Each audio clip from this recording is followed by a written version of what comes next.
রাজধানীর বাজারে অন্যান্য পণ্যের দাম স্থিতিশীল থাকলেও হুট করে বেড়েছে সবজির দাম। চড়া মাছের বাজারও। নিত্যপণ্যের দর নিয়ে বিস্তারিত তথ্য জানাতে কারণ বাজার থেকে যুক্ত আছেন সহকর্মী তাজফিয়া উখরোজ। তাজফিয়া উখরোজ, আপনার মাধ্যমে জানতে চাই যে মাছের দর হঠাৎ করে বাড়ার কারণ কি বলছেন বিক্রেতারা, আর সরবরাহই বা কেমন দেখতে পাচ্ছেন?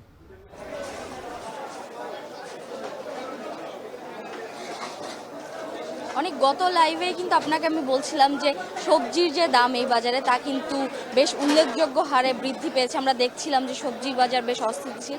এখন আমরা বর্তমানে মাছের বাজার রয়েছে এবং এখানেও কিন্তু চিত্রটা অনেকটা একই।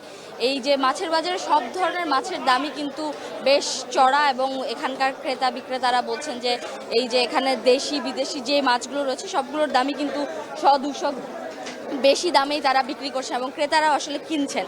এবং এর কারণ হিসেবে তার বিক্রেতারা বলছেন যে মাছের যে সরবরাহ তা হয়তো কিছুটা কম এই সময়টাতে এসে, এজন্য তারা চড়া দামে বিক্রি করতে বাধ্য হচ্ছেন। অন্যদিকে ক্রেতারা অভিযোগ করছেন যে বছরের অন্যান্য সময় আসলে মাছের দাম কিছুটা স্থিতিশীল থাকলেও এখন কিন্তু বেশ চড়া দামেই তাদেরকে এই যে তাদের যে মাছের যে চাহিদা সেটি তারা পূরণ করতে হচ্ছে এবং চড়া দামে সেই মাছগুলো কিনতে হচ্ছে।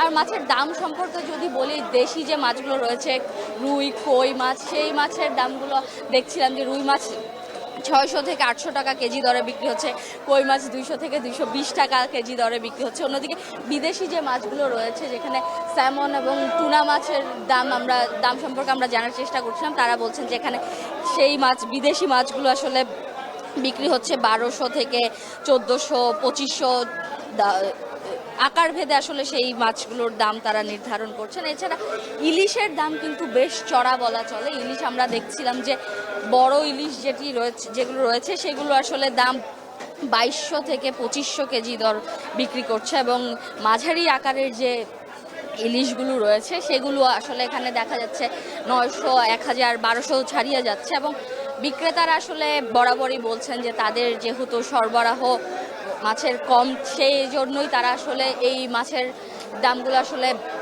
বাড়িয়ে রাখছেন। আর ক্রেতাদের যথাযথ অভিযোগ যে সব ধরনের মাছের দামই আসলে অনেকটা বেশি। এবং আমরা দেখেছি যে গত সপ্তাহেও যে মাছগুলোর দাম আসলে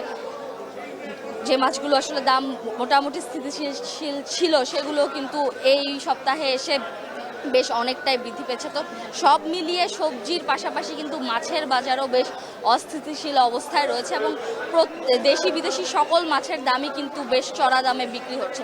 তো এই ছিল আমার কাছে কারণ বাজারে মাছের বাজারের সবশেষ অনেক।